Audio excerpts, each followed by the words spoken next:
Graça e a paz do Senhor seja com todos.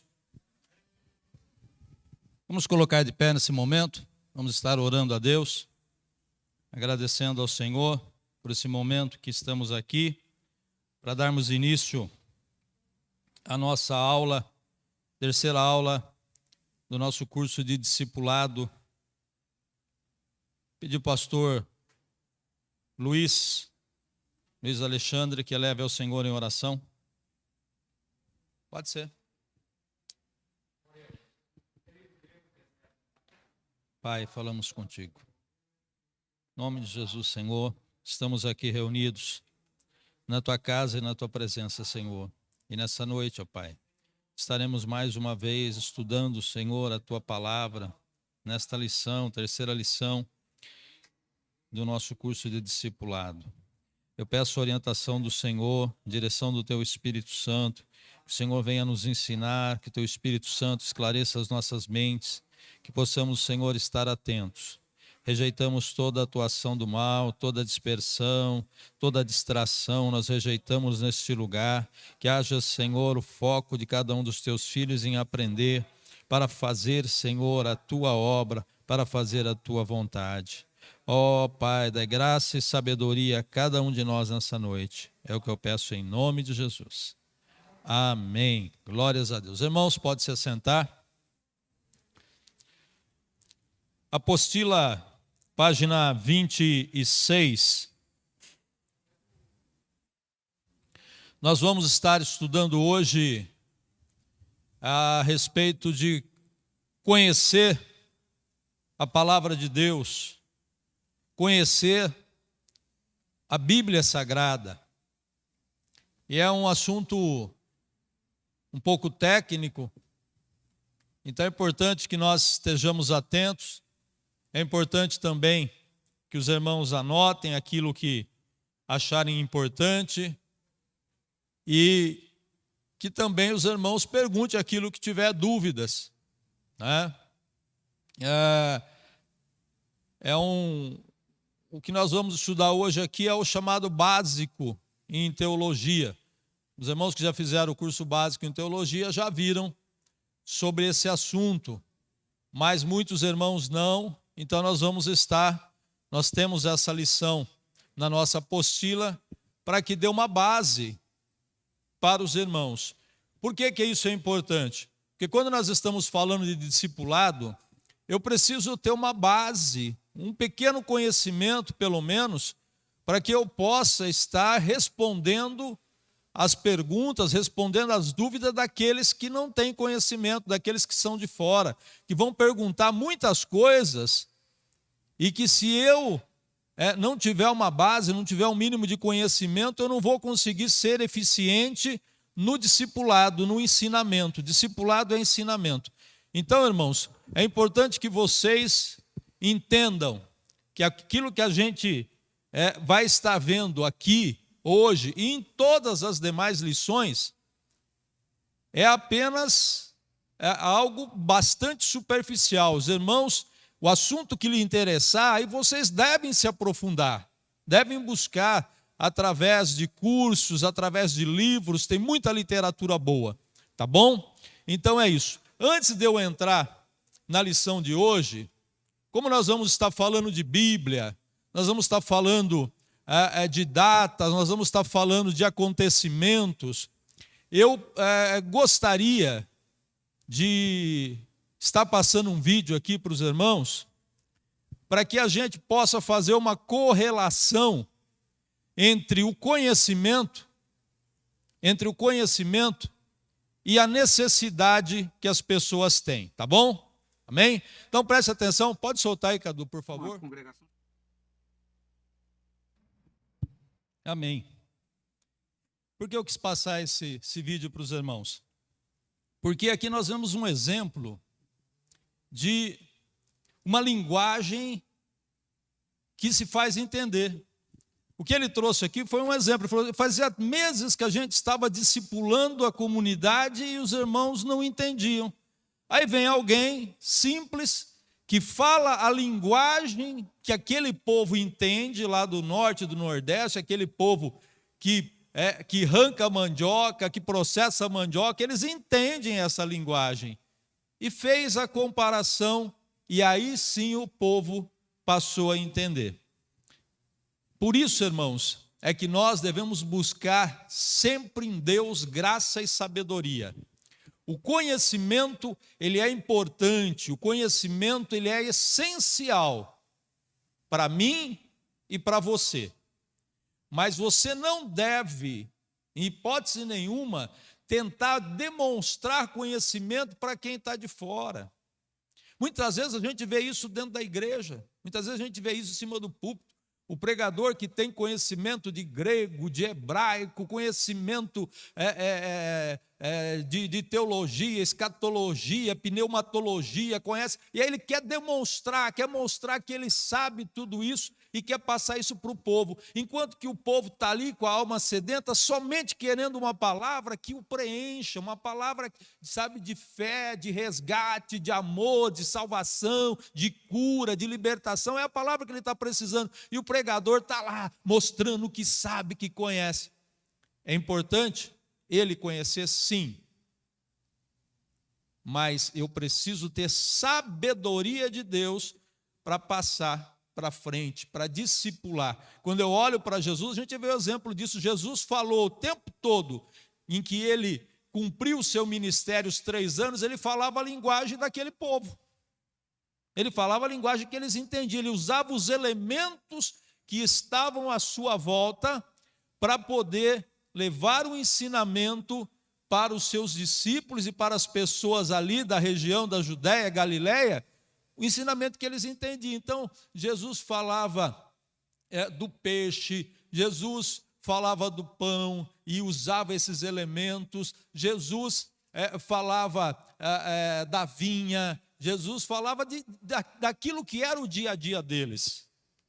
Então, é apenas para que vocês entendam, busque conhecer, até porque eu aprendi há muito tempo atrás que quem conhece consegue resumir e levar uma palavra com precisão, com sensatez. E quem não conhece só consegue enrolar e não consegue passar nada. Então é importante vocês buscarem conhecimento, mas na hora de transmitir, busque sabedoria, porque conhecimento, irmãos, é uma coisa, sabedoria é outra. Conhecimento é estudo, é você buscar. Sabedoria, no nosso caso, é Deus quem dá, é o Espírito Santo quem dá. Amém? Então vamos lá, página 26. Conhecendo a sua Bíblia Sagrada. Examinai as Escrituras, porque vós cuidais de ter nela vida eterna, e são elas que de mim testificam. Palavras de Jesus em João, capítulo 5, verso 39. A Bíblia Sagrada é o nome que se dá ao conjunto de livros inspirados por Deus, os quais também são chamados de Escritura e Palavra de Deus. Ela contém 66 livros. Quantos livros tem a nossa Bíblia? Eu sei que, estando aqui a gente falando é fácil, mas se perguntar no culto, tem muitos irmãos que não vão saber, mas é importante. E vocês vão ver por que é importante um pouquinho mais para frente. Escrito por mais de 40 autores, durante um período aproximadamente de 1.600 anos, entre 1550 e 1.600 anos. Foi um período em que Moisés começou a escrever até João, lá na ilha de Patmos, ok? Contudo, a Bíblia é uma obra harmônica que não se contradiz, indicando a sua inspiração divina. Qual é o tema central? É a queda do homem e a misericórdia de Deus nos provendo um Salvador, que é Jesus Cristo. Ainda que nem todos os livros bíblicos o mencionem diretamente, Cristo é o cerne de toda a Escritura Sagrada. Amém? A inspiração divina da Bíblia é ainda percebida por diversas comprovações, tais como a veracidade de seus ensinamentos e, principalmente, os bilhões de pessoas que, através da meditação da Bíblia, encontraram paz de espírito e a verdadeira vida por meio de Jesus Cristo. É indiscutível, né, o poder que há na palavra de Deus. Eu sei que todos os irmãos que estão aqui, quando pararam para meditar na palavra de Deus e fizeram isso de forma adequada, encontraram paz para o momento que estavam vivendo. Bom, página 27. A Bíblia, ela se divide em dois grandes blocos de livros. Quais são eles? Antigo e Novo Testamento. No Antigo Testamento, nós temos 39 livros. São 39 livros no Antigo Testamento que foram escritos na língua hebraica e aramaico pelos judeus antes de Cristo vir ao mundo. Seus escritos prevêem a sua vinda, nos revelando sobre Deus e o seu plano para com a nação judaica, povo que ele escolheu para preservar sua palavra e nos trazer o Salvador ao mundo. Então, qual é o tema central no Antigo Testamento? O tema central do Antigo Testamento é Deus e o propósito de salvação para a humanidade. No Antigo Testamento, o tema é Deus. Os escritores falando de Deus, o poder de Deus, a ação de Deus, tudo aquilo que Deus fez pelo povo e o propósito de Deus para a salvação de toda a humanidade. Isso veio através dos livros proféticos, através das profecias bíblicas, que começa lá em Gênesis, nós vemos já a menção de um Salvador através das palavras de Deus, né, dizendo ao homem que através de ti nascerá um que pisará a cabeça da serpente. A quem Deus estava se revelando, estava se direcionando a seu filho Jesus, que haveria de nascer para resgatar a humanidade, né? A humanidade que tinha já entrado em pecado. Então,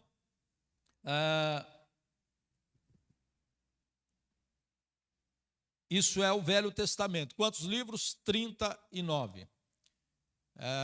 Porém, nós estamos falando aqui da Bíblia que nós utilizamos, né? Da Bíblia que foi adotada pelos protestantes após Martinho Lutero ter protestado. Então, nós passamos a utilizar essa Bíblia que tem 66 livros, sendo 39 no Velho Testamento e quantos no Novo? 27. Então, Novo Testamento, composto por 27 livros, quais foram redigidos em grego pelos apóstolos e discípulos de Jesus Cristo, após a sua morte e ressurreição. Seus escritos anunciam as boas novas de que Jesus é o Cristo, ou seja, o Messias anunciado no Antigo Testamento, o qual Deus enviou para a salvação de todos que nele creem, e também nos ensinam sobre como viver segundo a sua vontade. Então, é importante vocês saberem, Antigo Testamento foi escrito antes de Cristo. E aí depois nós vamos ver as subdivisões na página seguinte do Antigo Testamento e do Novo Testamento. Escrito em grego, em hebraico, aliás, e aramaico, língua do povo. A língua hebraica era a língua do povo judeu antes do domínio do Império Grego, né, e depois do Império Romano, que apesar do Império Romano ter dominado o mundo, mas o domínio cultural ainda passou a ser o domínio grego, dos gregos, né? Já o Novo Testamento, ele foi escrito, redigido em grego pelos apóstolos. Então, o Novo Testamento foi escrito em grego, né? O Velho Testamento em hebraico e aramaico, amém? Organização dos seus livros. A gente ouve muito falar Pentateuco. O que é o Pentateuco? O que é o Pentateuco? 5 primeiros livros da Bíblia. Muito bem, Cadu. Que é chamado pelos judeus de Torá. Então, quando você ouve a palavra Torá, se refere aos 5 primeiros livros da Bíblia. Quem escreveu os 5 primeiros livros da Bíblia? Moisés, ok. Todos eles atribuídos a Moisés. E aí eu gostaria agora de chamar a atenção de vocês, porque existe uma diferença entre a Torá, que é o Pentateuco que nós temos na nossa Bíblia, e aí então a gente pode perguntar, mas espera aí, Pentateuco são apenas os 5 primeiros livros da nossa Bíblia, e os judeus utilizam ela, então eles só utilizam os 5 primeiros livros, só o Torá? Não, porque eles têm outros escritos, que nós podemos comparar a nossa Bíblia do Velho Testamento, comparar o nosso Velho Testamento. Qual é ele? Quem sabe? Como se chama o livro que os judeus utilizam, que pode ser comparado ao nosso Antigo Testamento, sem ser a Torá, porque a Torá são só 5 livros, importante isso. E os demais livros, eles não dão crédito? Os profetas maiores, os profetas menores, os livros poéticos que nós vamos estar vendo. Sim, eles têm um livro chamado de Tanakh. Tem o Talmud, o Tanakh e a Torá. E eu quero passar isso para vocês. Então a Torá, como vocês já viram, são esses 5 primeiros livros que é o Pentateuco. Já o Talmud, você já deve ter ouvido falar do Talmud, é uma compilação de vários livros baseados no Pentateuco, baseados na Torá, mas são escritos e são narrativas, porque quando os sacerdotes, quando as pessoas se reuniam, eles expressavam a palavra verbalmente. A Bíblia, ela não foi chegando às pessoas somente através de escrita, não. De Adão até Moisés tem muito tempo. Como é que chegou todas as informações a Moisés? Através da verbalização, através de pai para filho, através dos ensinamentos. Então, Adão foi passando para os seus filhos, foi passando para o outro, foi para Sem, foi para Noé, e assim foi. Até chegar em quem? Até chegar em Moisés, que aí escreveu os 5 primeiros livros da Bíblia, que é chamado Torá. E desde muito tempo, os judeus se reuniam e discutiam e falavam daquilo que Deus fazia. Isso depois eles começaram a traduzir em livros e começaram a escrever. São ensinamentos da Torá. São ensinamentos que eles tiraram do Pentateuco. Mas não dá para se resumir em apenas um livro. É um compêndio. O Talmud é um compêndio. São dezenas e dezenas de livros com ensinamentos que eles utilizam na religião judaica. Dá para vocês entenderem? Ok? Ficou claro? Mas e o que é então o Velho Testamento para eles? O Velho Testamento é, na verdade, o Tanakh. O Tanakh é a Bíblia hebraica do judaísmo, que aí sim, o Tanakh ele contém o Torá, que são os 5 primeiros livros da Bíblia, ou o Pentateuco, que nós chamamos da nossa Bíblia, e tem os profetas maiores, profetas menores, livros históricos, poéticos, eles têm tudo ali, tá? E aí tem, é chamado TNKH, que é a abreviação da Torá, do Nevilim, do Quetulim. Eu não vou ficar passando aqui, até porque eu disse para vocês, o importante é vocês terem uma base para depois vocês buscarem isso, né, se interessarem, se aprofundarem um pouco mais, tá bom? Então, ficou claro, tá? O Torá equivale ao Pentateuco. O Talmud, que também a religião judaica utiliza, são um compêndio de muitos e muitos escritos ao longo de muitos anos que eles utilizam na sua religião, na sua crença. E o Tanakh, que é equivalente ao Velho Testamento, é a Bíblia deles, é a Bíblia dos judeus, é o Tanakh, ok? É muito comum também nós chamarmos o Talmud de Torá, mas não é, tá bom? Tem que fazer, porque o Talmud ele tem as suas próprias subdivisões, tratados, ordens e tudo mais. O Torá ele foi escrito em hebraico e o Tanakh, na sua maioria, em aramaico, tá bom? Então tá. Vamos lá então. Quais são as subdivisões que nós temos nos livros do Velho Testamento? Nós temos, e a gente ouve muito isso, muitas vezes o pregador fala, é um profeta maior, um profeta menor. Eu sei que os irmãos ficam aí pensando, o que é os profetas maiores? O que são os profetas menores? O que são livros poéticos? O que são os livros históricos? Então nós vamos ver isso agora, importante para vocês terem uma base, para que se essas perguntas surgirem, vocês possam passar, ok?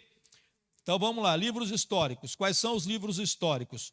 Josué, Juízes, Ruth, 1 Samuel, 2 Samuel, 1 Reis e 2 Reis, 1 Crônicas, 2 Crônicas, Esdras, Neemias e Esther. Ok? Quantos são? 12. Mas na Bíblia Católica, por exemplo, são 16. Porque aí se acrescenta Tobias, Judite, 1 e 2 Macabeus, que também são livros históricos. São livros que contam história. Ah, pastor, mas não faz parte da minha Bíblia, mas é importante você saber, porque você pode discipular um católico, ele vai querer saber por que a minha Bíblia é diferente da Bíblia dele. Por que a Bíblia de vocês não... Por que vocês tiraram esse livro da Bíblia? Nós vamos passar isso aqui agora, tá bom?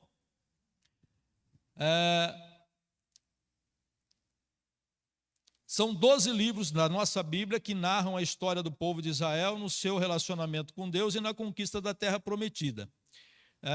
E isso, irmãos, quando a gente fala de livro histórico, o que conta os livros históricos? Ele traz toda a narrativa dos acontecimentos, desde genealogia, os fatos com datas, aquilo que é possível, está tudo ali nos livros históricos, que são esses livros aqui.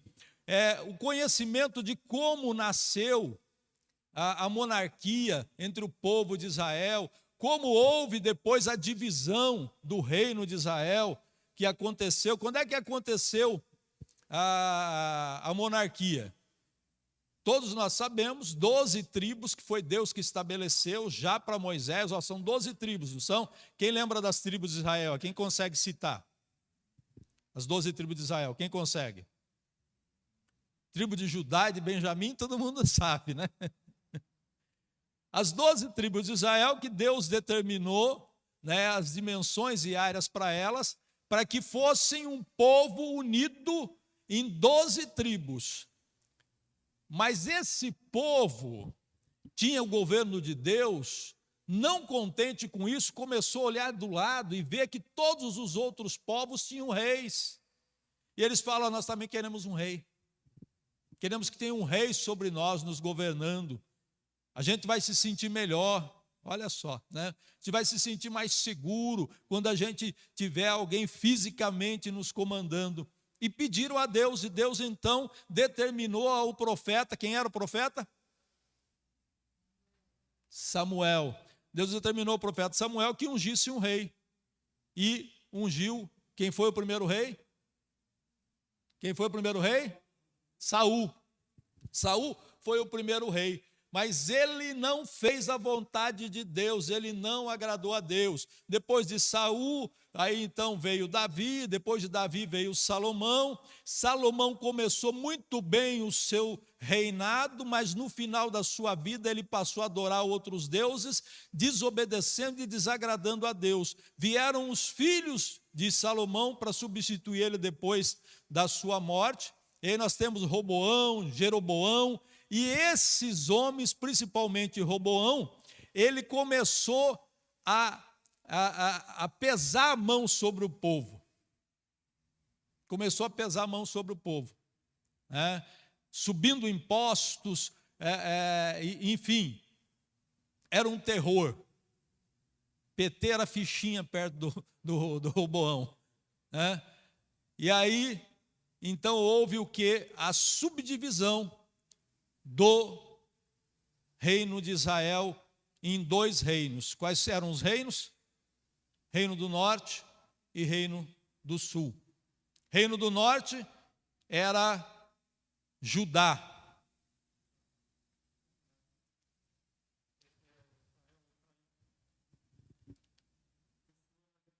E sul, Judá. Reino do norte era Israel e reino do sul, Judá. Perfeitamente. Obrigado, irmão Marcos. Então, aí começou a divisão. Onde é que eu vou ver isso? Você vai encontrar nesses livros históricos. Tá bom? Então, é isso que conta os livros, traz toda a história, desde Adão até esses acontecimentos. Ok? Alguma pergunta até aí?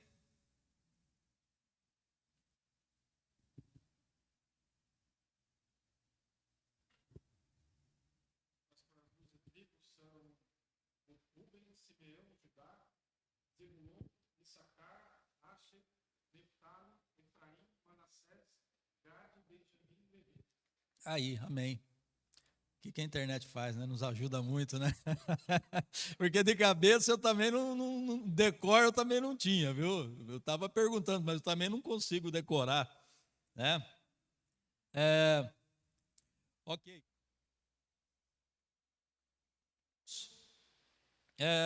Históricos, que no caso da Bíblia Católica acrescenta-se o livro de Tobias, Judite, 1º e 2º Macabeus. São 4 livros a mais que são os livros históricos, tá bom? Se alguém quiser marcar, é Tobias, Judite, 1º e 2º Macabeus, como um livro histórico, tá? Que conta toda essa história. Depois do Velho Testamento, nós temos os livros poéticos.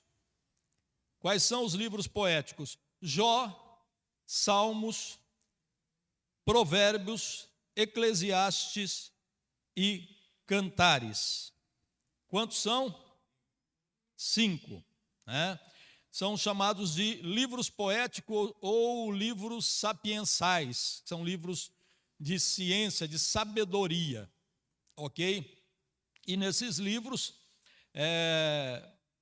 que são divididos também, nós vemos aqui, são 5 livros que são chamados de poéticos, divididos ao gênero de sua literatura. Esses livros, eles foram escritos em forma de cânticos e poesias, por isso que são chamados de livros poéticos, né? Ou sapiensais, porque nós temos, por exemplo, o livro de Provérbios, que já é um livro propriamente de sabedoria. Cada versículo que você lê de Provérbios, você está aprendendo alguma coisa. Quem não lê Provérbios perde muito, mas perde muito mesmo, né? Então, são esses 5 livros. Por exemplo, na Bíblia Católica acrescenta-se mais 2, que aí são os livros de sabedoria de Salomão, ou o livro de sabedoria, e o livro de Eclesiástico. Ok?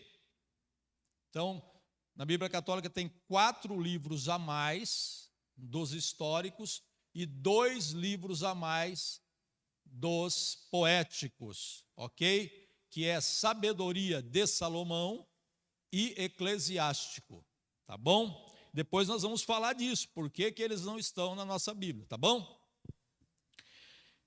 Esses são Então, são as subdivisões do Velho Testamento. Livros históricos, livros poéticos, e aí vem depois os profetas maiores e profetas menores. Quais são os profetas maiores? Lê para mim aí.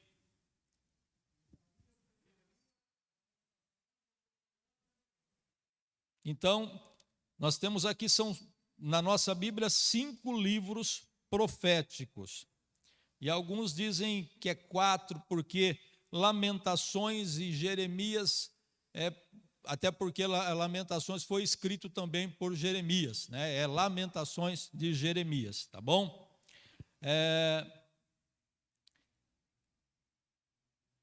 Por que eles são chamados de profetas maiores?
Amém, irmãos?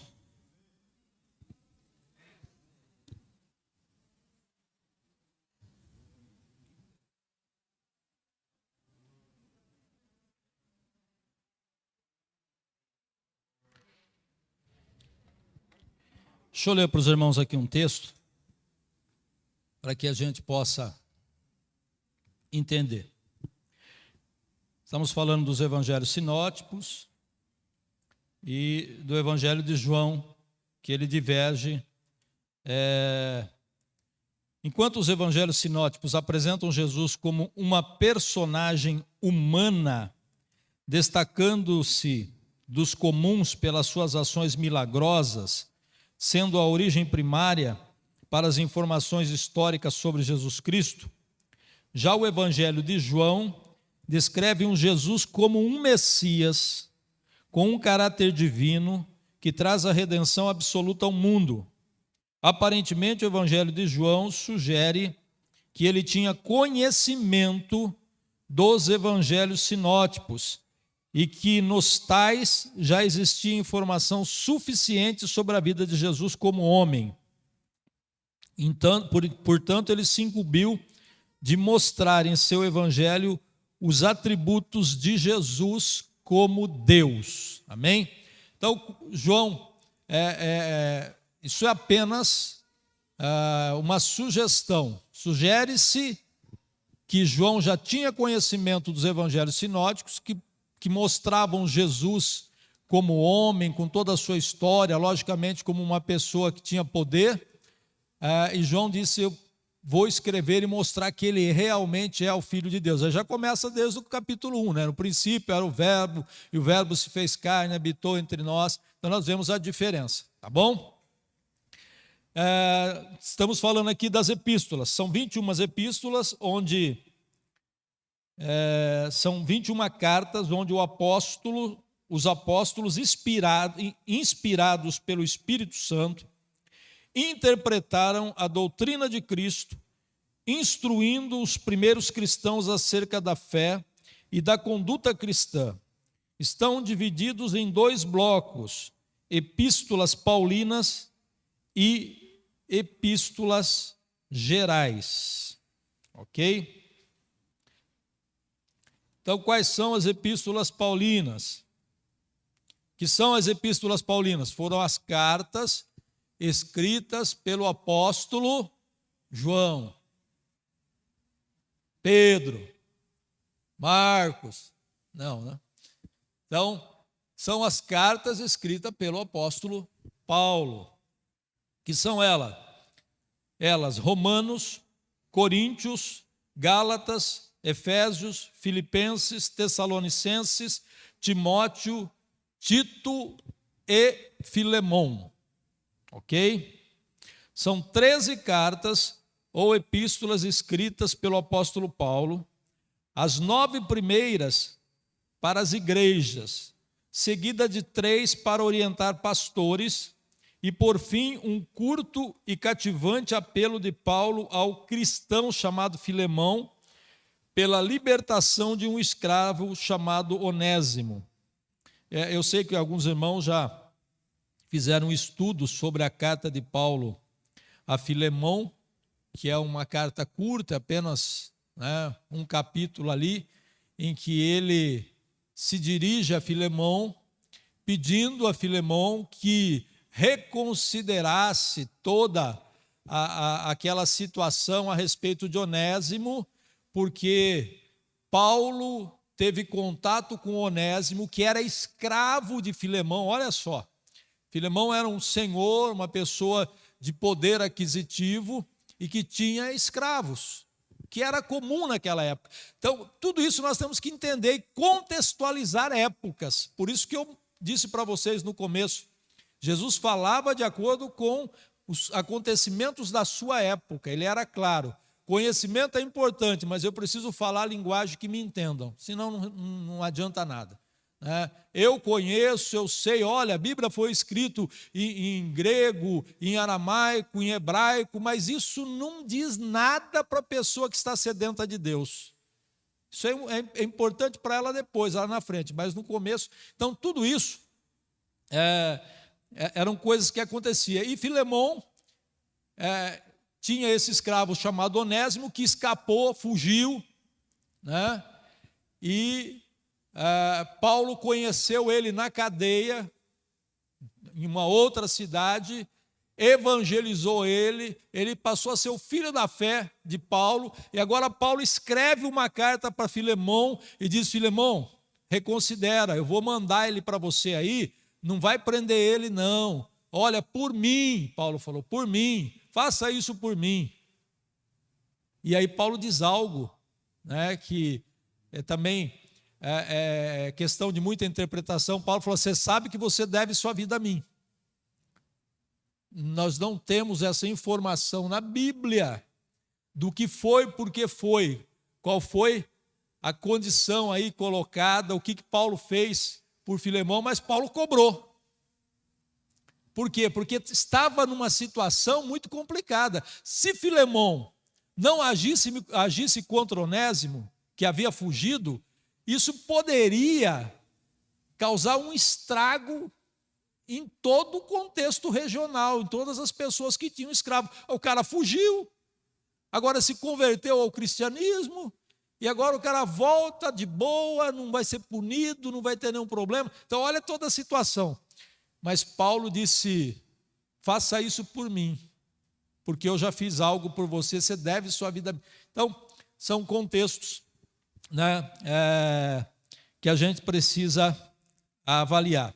E nós temos também, irmãos, então essas cartas escritas por Paulo, aí nós temos as epístolas gerais.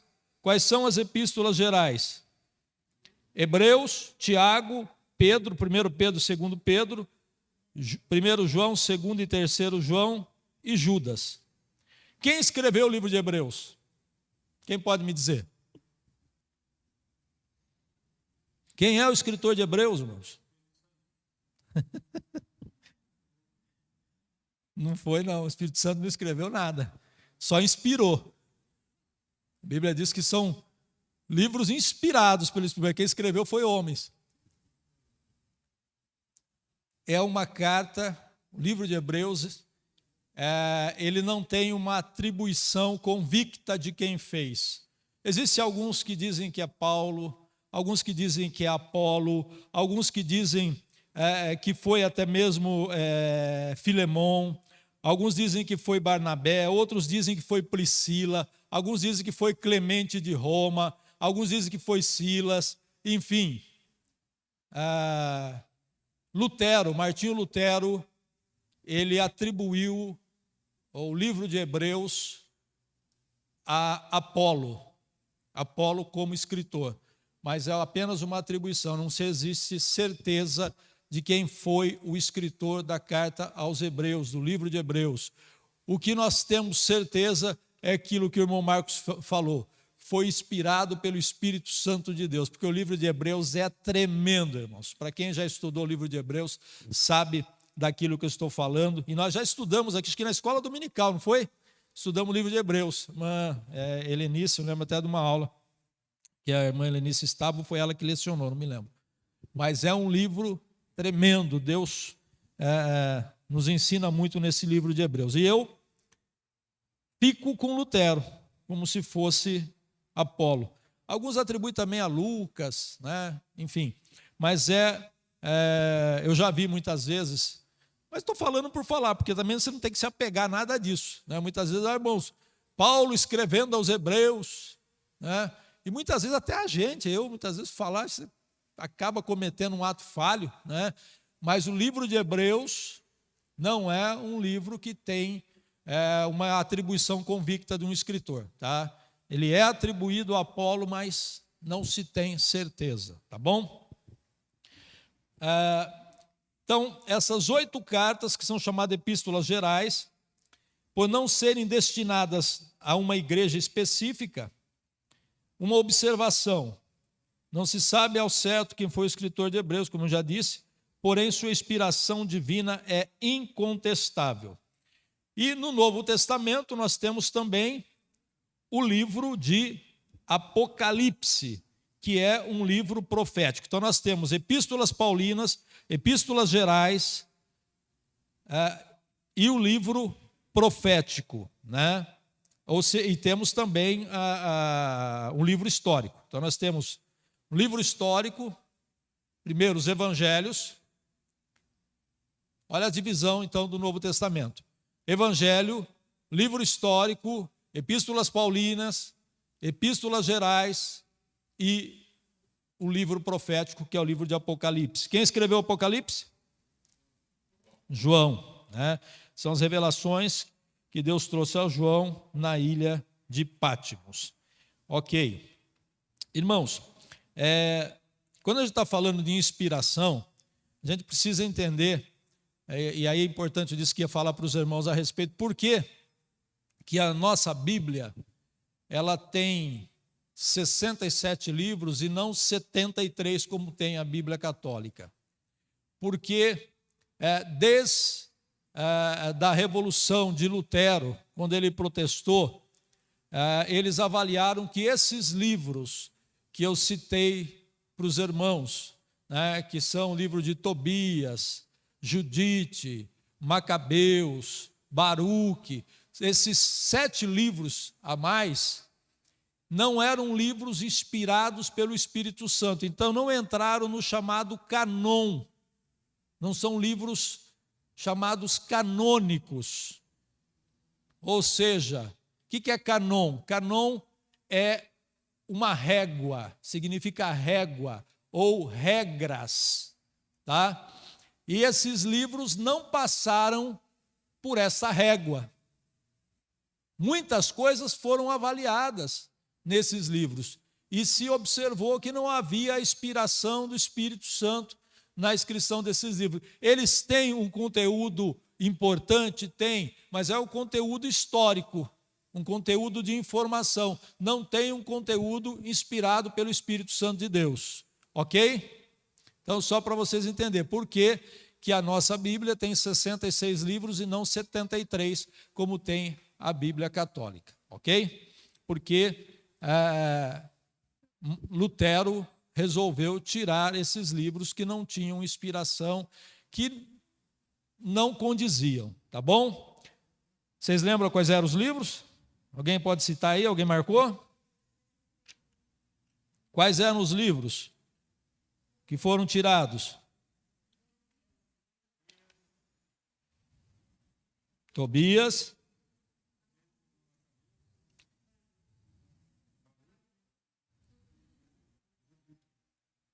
O que mais? Calma, irmãos, não estou ouvindo, não. Quem? Baruque, Macabeus, primeiro e segundo, Judite, o que mais? Tobias, Eclesiástico. Eu falei aqui, Sabedoria de Salomão. Tá? Esses são os livros que foram, então, excluídos, tá bom? Página 31, é isso que nós estamos? Página 31. Bom, irmãos, aqui são apenas informações, a gente não vai se deter nisso, que é importante os irmãos saberem, mas faz parte do dia a dia, né, da leitura da Bíblia, que são as iniciais, e é importante também porque nós temos aqui colocado de forma organizada todos os livros da Bíblia, né? Começando por Gênesis, Êxodo, Levítico, Números, Deuteronômio, né? O Pentateuco e depois os demais livros e as suas iniciais, tá? Cada um desses livros traz aqui a informação daquilo que eles, da narrativa, daquilo que eles trazem nos seus escritos. Por exemplo, o livro de Gênesis, o que o livro de Gênesis nos traz?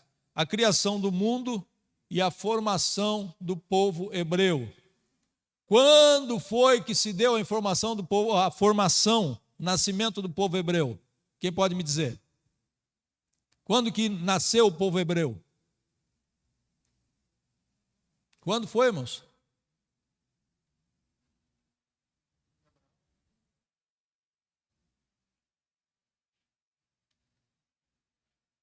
Quando, irmãos?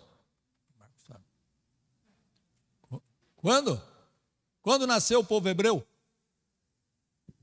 Quando Deus fez promessa a Abraão e a Sara, que deles nasceria um filho, e a sua descendência seria como a estrela dos céus, como a areia da praia. E esse filho, Isaque, nasceu, casou com Rebeca e com Raquel, né? Com Rebeca. E deles nasceram 2 filhos, Jacó e Esaú. E a partir de Jacó, então se formou a nação hebraica, a nação dos hebreus, né? O povo judeu, descendência de Abraão, pela promessa de Abraão. Nós vemos isso onde? Livro de Gênesis, tá bom? Livro de Êxodo já fala de um povo que se formou dentro de uma nação estrangeira, que era a nação egípcia, né? O povo do Egito, e que foi escravizado e que dali foi tirado pela providência de Deus, depois de muitos anos que ali passaram. Quantos anos ficaram os hebreus no Egito? Quantos anos? Vocês ouvem o tempo todo isso. Quantos anos? Aproximadamente 400 anos, com mais, pouco menos, né? E quando as pessoas falam 400 anos de escravidão, também não foi 400 anos de escravidão, foram 400 anos no Egito. Os primeiros anos foram anos bons, foram quando eles chegaram, foram bem recebidos, porque José era muito querido no Egito, e foi José que livrou o Egito da fome. Está tudo lá no livro de Êxodos, né? de Gênesis, final de Gênesis e começo de Êxodos, né? José livrou o povo. Então José era muito querido quando ele trouxe a família, e a família foi crescendo, foi se multiplicando, o povo era livre. Acredito eu, que a escravidão veio depois de uns 100 anos ou mais que eles estavam lá, porque o povo já era muito grande, muito numeroso, né? O povo para fazer filho, misericórdia, porque em pouco mais de 100 anos no Egito, eles já eram maior do que a nação egípcia, está lá. Vocês podem ler no livro de Êxodo, não me lembro agora o capítulo e o versículo, mas o imperador, né, o faraó do Egito disse: eles já são mais numerosos do que nós. Está lá. E chegou em quantos lá? Quantos foram? Vocês lembram? Quantos chegaram lá? 70. Eram só 70. E de repente já era o maior. Povo abençoado. Levíticos fala de adoração e santidade ao Senhor e assim por diante. Página 32. Continua as informações para vocês lerem, né, e se informarem. E a página 33. Página 33 vai falar um pouquinho aqui, importante isso, sobre capítulos e versículos, na parte B da página 33. Capítulos, versículos e referência bíblica. O texto de cada livro da Bíblia é dividido em capítulos e versículos, todos vocês sabem. Mas você sabe que para nós algo que é tão comum, muitas vezes não é comum para quem não tem convivência com a Bíblia. E eu vou contar para vocês rapidamente. Eu já contei o testemunho aqui, como foi a conversão da minha família. Meu pai era muito católico, mas era católico daqueles, né, que foi coroinha de padre. Pois era tão séria que morava na cidade de Cianorte, na rua Mauá, número 46, eu sei tudo, né? Lembro. E na nossa rua tinha uma igreja, Assembleia de Deus, mas era na esquina, um pouco para frente. Estivemos lá 3 anos atrás, eu com o pastor Eunice fomos lá, e eu contei o testemunho lá. Quando nós passávamos em frente da igreja, meu pai fazia com que todos nós virássemos de costas. A gente tinha que passar olhando para um terreno vazio que tinha, para não passar do outro lado da calçada e ainda de costa, para nem olhar para a igreja. Tamanho era a bronca, a raiva que ele tinha de crente. Ele não gostava de crente. E ele dizia algo no coração dele: um dia eu vou comprar uma Bíblia e esses crentes vão se ver comigo. Ele falava isso. Ele gostava de ler. Porque eu me lembro quando eu era criança, uma casa muito pequena, de tábua, não tinha luz elétrica, não tinha água encanada, mas tinha uma lamparina em cima da mesa e meu pai pegava um livro para ler. Os 4 filhos, somos em 4, ficávamos sentados em volta da mesa e meu pai lia. E eu me lembro do livro até hoje, chamava Carlos Magno e os 12 Pares de França. Então tinha toda aquela história, a gente ficava prestando, a gente vivia aquela história do imperador Carlos Magno e dos 12 pares de França. Aí no outro dia a gente brincava como criança, aí um falava: eu sou o Rondon, eu sou o Ferreirinha, eu sou não sei quem, a gente brincava, era nossa infância. E meu pai falava da Bíblia. O tempo passou, permitiu Deus que a gente viesse para São Paulo, mais especificamente para Sorocaba, e depois fomos para Votorantim. E um dia na igreja católica, capela lá do Rio Acima, em Votorantim, chamada a Igreja Santa Filomena, estava na missa, eu e minha mãe, e o padre, naquele dia, resolveu oferecer Bíblia, porque a Igreja Católica não incentivava a leitura, muito pelo contrário. Todo mundo sabe que há 50 anos atrás ela proibia a leitura da Bíblia dos seus fiéis, era proibido se ler a Bíblia, todo mundo sabe disso. Mas eles, para mudar, eles estavam já perdendo muito membro, para os evangélicos, para os crentes, na época era chamado de crente só, não é? A palavra evangélico era pouco usada. Resolveram vender Bíblia. E aí ele... Oi? Protestantes, exatamente, crentes protestantes. E aí o que acontece? O padre ofereceu Bíblia, minha mãe olhou para mim assim, eu tinha na época 9 anos de idade. Joãozinho, o que você acha? Seu pai quer tanto. Falei: compra, mãe, compra a Bíblia. Eu falei: mas não tem dinheiro aqui. E não tinha, a situação era ruim. Aí o padre falou assim: olha, quem é membro daqui, não puder pagar hoje, pode pagar no dia tal. Olhei para minha mãe e falei: tá vendo? É para comprar, compra. Foi lá e pegou a Bíblia, bibliona grande, daquelas chamada Bíblia de cabeceira, né? Comprou a Bíblia. E eu fui levando para casa, todo feliz.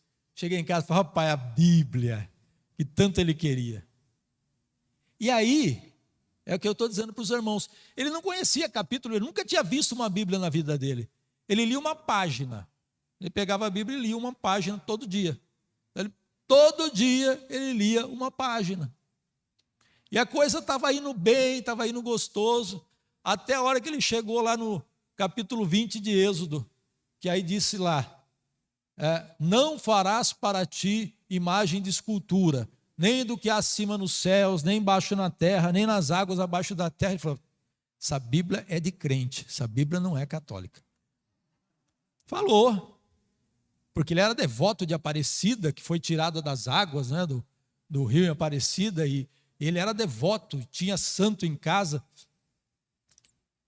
Ele pegou a Bíblia e foi lá falar com o padre. Foi lá no domingo seguinte, ele foi lá e falou: padre, tem alguma coisa errada aqui. Aí o padre disse: não, seu Albano, não é assim. É que a gente segue aquilo que é determinado pelo canon católico, está vendo? Está falando de canon, né? Pelos canões católicos, que aí a gente crê na Aparecida, é isso. E nós sabemos, né? A Aparecida foi escolhida por Deus para ser mãe de Jesus, mas, né? Para por aí, né? Meu pai voltou embora preocupado, aí na semana seguinte ele pegou a Bíblia, foi lá na outra igreja que tem lá em Votorantim, no Jardim Archila, uma igreja numa decidona, falar com o outro padre, porque aquele ele falou: não, esse padre está me enganando. Chegou lá, o padre disse a mesma coisa. Ele falou: então, se a Bíblia está certa, os padres estão errados, a igreja católica está errada. A partir dali, a partir daquele dia, ele parou de rezar, fazer as rezas e passou a orar. Olha o que a palavra de Deus faz. Começou a orar, pedindo a Deus uma orientação. Até que num dia, numa visão, ele estava deitado, a gente morava numa casa de barro, pau a pique, em Votorantim, mas já tinha luz elétrica, já estava melhorzinho um pouco a situação, né? E ele deitado, de repente desceu um anjo de branco, né? Um ser de branco, desceu pelo quarto, ele deitado, apontou para ele e disse: procura uma igreja evangélica. Falou 3 vezes: procura igreja evangélica.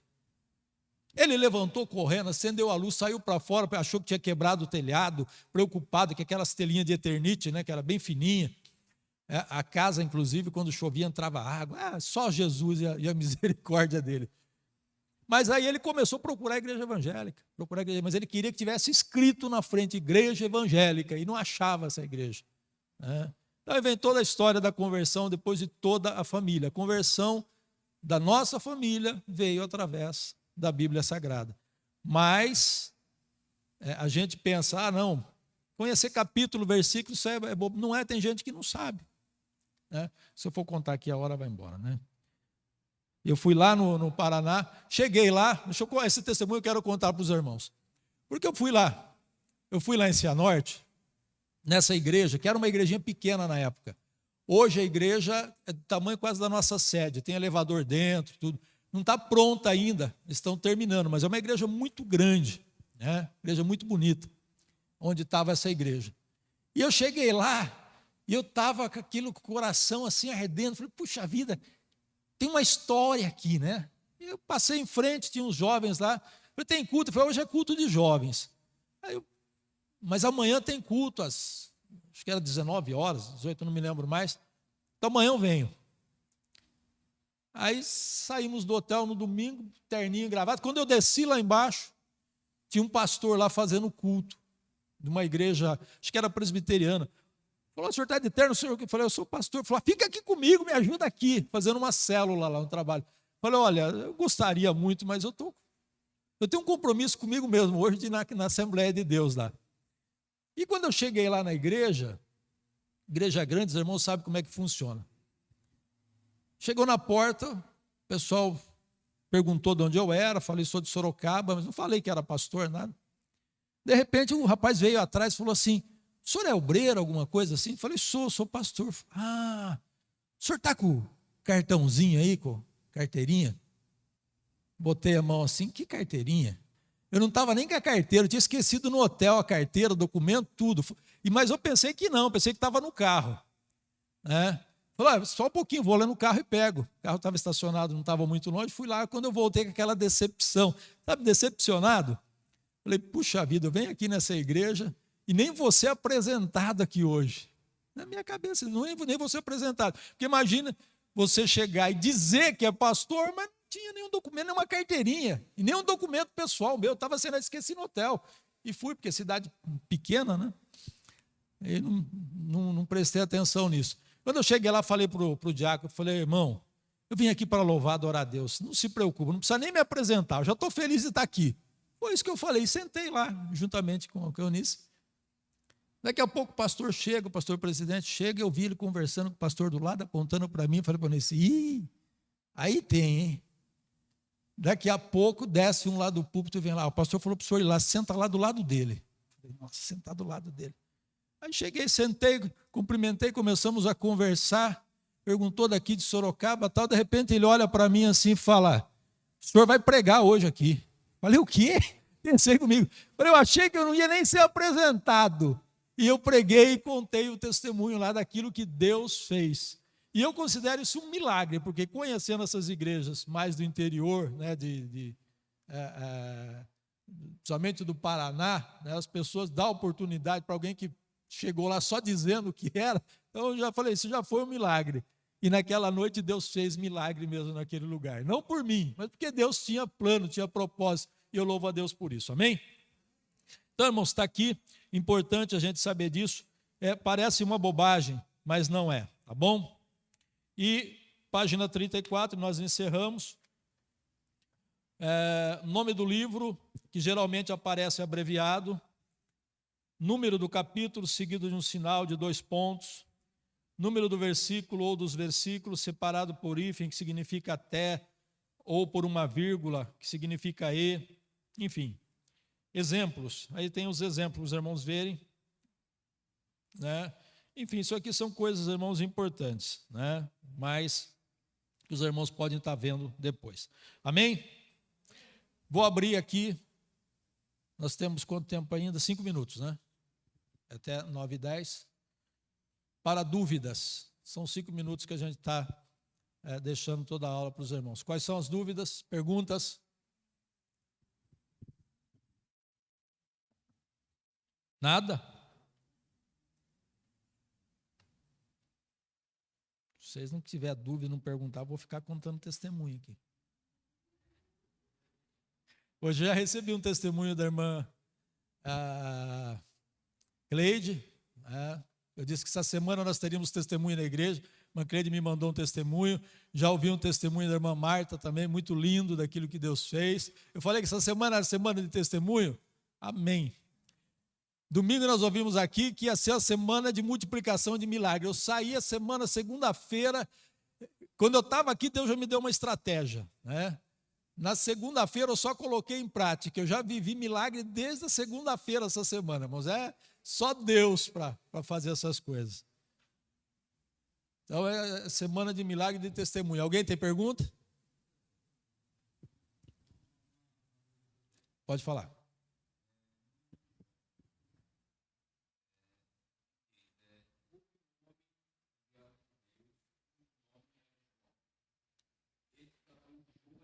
João Batista. João Apóstolo.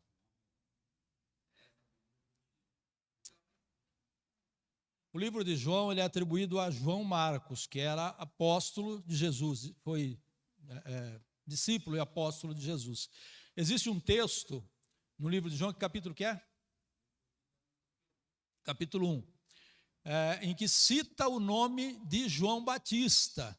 Mas ele está citando aí na terceira pessoa, ele está citando João Batista. Houve um homem chamado, algumas traduções dão o nome, chamado João Batista, que foi o precursor. Ele está contando a história, falando dos acontecimentos. Mas o livro não foi escrito por João Batista, até porque João Batista já estava morto nessa época, né? Já tinha sido degolado. Não, foi João Apóstolo, o chamado João Marcos. Bom, mais alguma dúvida? O mesmo João que escreveu o Apocalipse, que também muita gente pensa que foi João Batista, não. João Batista não escreveu o Apocalipse. Quem escreveu o Apocalipse foi João, também João Marcos. Mais dúvida? Não?